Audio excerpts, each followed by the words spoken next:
نحمدہ و نصلی علی رسولہ الکریم۔ ایک سوال ہمارے پاس یہ آیا کہ کیا کسی عالم دین کو ملا یا مولوی کہہ سکتے ہیں؟ دیکھیں، ملا کا مطلب ہوتا ہے عالم فاضل، مولوی کا مطلب ہوتا ہے جو شخص علم دین رکھتا ہو، مولا والا، متقی، پرہیزگار۔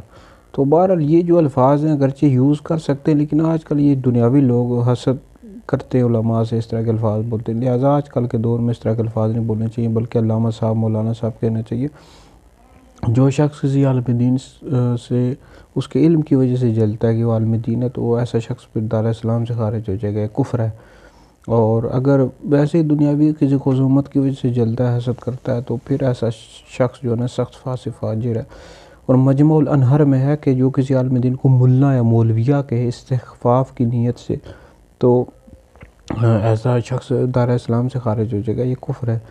اور ایک حدیث مبارکہ کا مفہوم بھی ہے کہ جو ہمارے علماء کا حق نہ پہچانے وہ میری امت میں سے نہیں ہے، لہٰذا علماء کا احترام کرنا چاہیے، کو علامہ صاحب، مولانا صاحب کہنا چاہیے۔ تو ملا، مولویہ یا اس طرح کے الفاظ بالکل بھی استعمال نہیں کرنے چاہیے، نہیں یوز کرنے چاہیے۔